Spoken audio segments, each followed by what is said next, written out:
Hello my dear students, I hope you all are enjoying your holidays. I am your SST teacher Saliha and today we are going to discuss about India, our country. So in this chapter we will learn about the size of India and the neighbors of India, states and union territories and the landforms. So firstly, what is the size of India and where India is located? So as you all know that our earth has a land mass and it is divided into 7 parts. हमारे अर्थ का जो total land mass है that is 1/3 वो 7 parts में divided है, उसको 7 parts में divide किया गया है जिससे हम कॉन्टिनेंट्स बोलते हैं एंड ये लैंड मासेस नेचुरली डिवाइडेड हैं. सो ये है 7 लैंड मासेस और ये कॉन्टिनेंट्स कहलाते हैं. हमारा जो इंडिया है वो एशिया कॉन्टिनेंट में आता है. As you can see in the globe it is our continent Asia and इसी कॉन्टिनेंट में आता है हमारा इंडिया. यहाँ पे इंडिया है एशिया के नीचे साइड में एंड इंडिया के जो साइज़ है वो आता है second largest country in population. Means population के अकॉर्डिंग ये सेकेंड लार्जेस्ट कंट्री है एंड इन साइज अगर हम एरिया के अकॉर्डिंग देखें तो ये आता है 7th पोजीशन पे. India is on 7th position. Now moving forward the southern part of India is a peninsula. As you can see here जो साउदर्न पार्ट है इंडिया का ये वाला जो पार्ट है ये वाटर से कवर्ड है तीनों साइड से. सो पेनिनसुला वो होता है जिसमें 3 तरफ से पानी हो, वाटर से कवर्ड हो. सो इंडिया का जो ये साउदर्न पार्ट है नीचे वाला जो पार्ट है ये 3 साइड से यानी ईस्ट वेस्ट और नीचे साउथ से कवर्ड है वाटर से. तो ये इंडिया एक पेनिनसुला कंट्री बनता है. So as you can see here ये इंडिया का साउदर्न पार्ट है. ये 3 साइड से 3 वाटर बॉडीज से कवर्ड है जो कि बे ऑफ बंगाल ईस्ट में, अरेबियन सी वेस्ट में एंड साउथ में इंडियन ओशन से कवर करता है और ये इसी वजह से इंडिया एक पेनिनसुलर कंट्री कहलाता है. Now who are the neighbours of India. So neighbours कौन होते हैं? नेबर्स पड़ोसी जो इंडिया की जो नेबर्स कंट्रीज हैं वो कौन कौन सी हैं? So Pakistan, Afghanistan, China, Nepal, Bhutan, Myanmar, Bangladesh, Sri Lanka and Maldives are are neighbours. So Sri Lanka और जो मालदीव्स है ये अक्रॉस सी नेबर्स हैं और ये सारे हमारे लैंड नेबर्स हैं जो हमारी कंट्री के पास में हैं और हमारी कंट्री से मिले हुए हैं. Next, India has 28 states and union territories. India का जो मेन लैंड है, जो आइलैंड है, उसे 28 स्टेट्स और 8 यूनियन टेरिटरीज में डिवाइड किया गया है. Now I have said the term mainland and island. So what is mainland? You can see here. So जो mainland होता है, mainland क्या होता है? जो प्रॉपर एक लैंड मास होता है बिना किसी डिवाइडेशन के वो होता है mainland. एंड इंडिया का जो mainland है वो एक हमारे आइलैंड्स हैं, Lakshadweep islands and Andaman and Nicobar island जो हमारे मेन लैंड से कनेक्टेड नहीं है, वो आइलैंड्स है और जो हमारा इंडिया का मेन लैंड है वो ये वाला पार्ट है. सो इसे मेन लैंड कहते हैं यानी मुख्य भूमि. So as you can see here these are the neighbours of India. India के इस वाले पार्ट में यहाँ पर पाकिस्तान है. नेक्स्ट अफगानिस्तान. इधर आएंगे तो आपको चाइना देखने को मिल रहा है, ये भी इंडिया का नेबर है. Then Nepal, Bhutan, Bangladesh, Myanmar, Sri Lanka and Maldives. Maldives is a group of islands.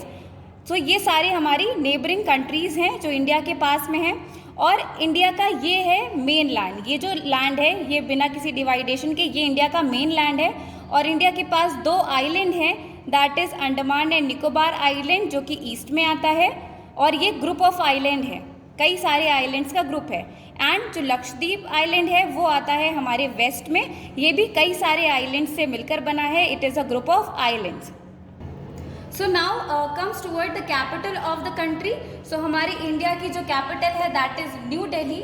New Delhi हमारी इंडिया की कैपिटल है and the largest state in India. So India में जो स्टेट्स हैं 28 स्टेट्स एंड 8 यूनियन टेरिटरीज, उनमें से अगर हम एरिया के अकॉर्डिंग सबसे लार्जेस्ट स्टेट देखें that is Rajasthan. Rajasthan area wise सबसे बड़ा स्टेट है इंडिया में. And moving towards the smallest, so smallest state is Goa.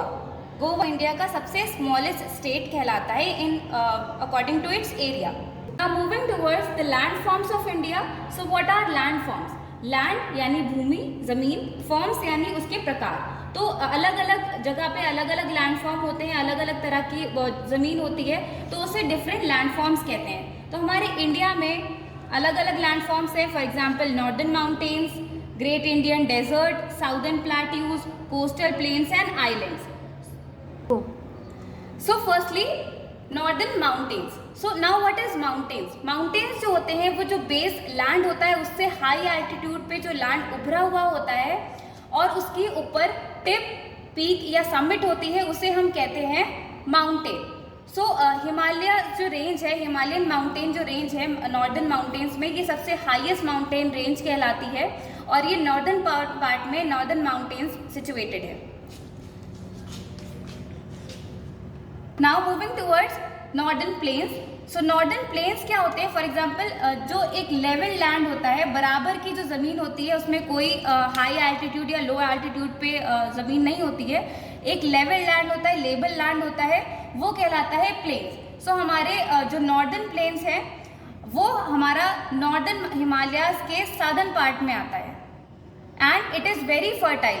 जो प्लेन्स होते हैं वो बहुत ज़्यादा फर्टाइल होते हैं और ये रिवर्स के साथ जो सिल्ट आती है, जो मिनरल्स आते हैं, जो सैंड आती है, उससे उसके किनारों पे जो जमा होती है उससे ये प्लेन्स बनते हैं। सो यहाँ पे गंगा, ब्रह्मपुत्र और यमुना से ये प्लेन्स बने हैं, जो नॉर्दर्न प्लेन्स बने हैं, और ये बहुत ज़्यादा फर्टाइल होते हैं क्योंकि जो मिनरल्स आते हैं वो जो प्लेन्स होते हैं वहाँ इकट्ठा हो जाते हैं और यहाँ पे क्रॉप्स लगाने में बहुत ज़्यादा ईजी होता है, इसलिए ये एरिया सबसे ज़्यादा डेंसली पॉपुलेटेड होता है। मीन्स माउंटेन्स, डेजर्ट या इन सब के अकॉर्डिंग सबसे ज़्यादा जो पॉपुलेशन है वो प्लेन्स में होती है क्योंकि यहाँ पे रहने के लिए सबसे सूटेबल कंडीशन होती है, फेवरेबल कंडीशंस होती हैं, इसलिए ये बहुत ज़्यादा डेंसली पॉपुलेटेड होता है। Next, Indian desert. So desert क्या होता है? Desert is a very dry area जहाँ पे या तो बहुत ही लिटिल वाटर होता है या तो नो वाटर, और यहाँ पे रेनफॉल भी बहुत ज़्यादा नहीं होती है, बहुत कम होती है, और यहाँ पे जो एरिया है वो सैंड कवर्ड होता है। यहाँ पे सैंड होती है, ये छोटे छोटे सैंड ड्यून्स होते हैं, और यहाँ पे पानी ना होने की वजह से, बारिश कम होने की वजह से जो इनका वेजिटेशन है वो बहुत ज़्यादा कम होता है।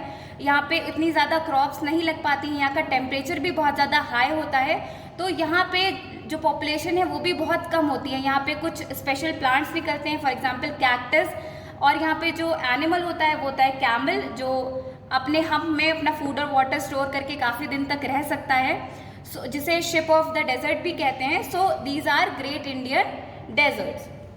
Now, peninsular plateau, as I have told you that India is a peninsular country, means covered from the three sides of with water. तीन साइड से वाटर से कवर्ड है। बे ऑफ बंगाल ईस्ट से कवर करता है इंडिया के सदर्न पार्ट को, Arabian सी waste से कवर करता है और इंडियन ओशन साउथ से कवर करता है। तो ये तीन तरफ से पानी से घिरी हुई है, तो ये क्या है? It is a peninsular country. Next, coastal plains. Coast मतलब होता है तट, यानी जो समुद्र के किनारे का एरिया हो। सो ये जो कोस्टल प्लेन्स हैं, ये इंडिया के सदर्न पार्ट में ये जो तट हैं, इसके जो कोस्ट हैं, यहाँ पे जो भी सिविलाइजेशन है, यहाँ पे जो भी लोग रहते हैं, ये इसे कोस्टल प्लेन्स कहते हैं। क्या कहते हैं? Coastal planes. ये दो घाट्स में डिवाइडेड है, ईस्ट के साइड पे है ईस्टर्न घाट्स एंड वेस्ट में है Western Ghats. Next, island. So जैसे पेनिनसुला थ्री साइड से पानी से कवर्ड होता है, वैसे जो आइलैंड है ये चारों तरफ से पानी से कवर्ड होता है, इसे हम द्वीप भी कहते हैं। सो ये ऑल साइड से पानी से कवर्ड है और ये एक छोटा लैंड मास होता है जो कि मेन लैंड से अलग होता है। मेन लैंड वो होता है जिसमें कोई भी आइलैंड ना हो, एक प्रॉपर पूरा एरिया जुड़ा हुआ हो, लेकिन जो आइलैंड होता है वो एक छोटा एरिया अलग से होता है और ये पूरा चारों तरफ से पानी से कवर्ड होता है। Students, this is all about the physical features of India. We have learned about its states, union territories, the position of the country in according to population and the area, and we have learned about the landforms of India. So it is all about today's class. Thank you everyone.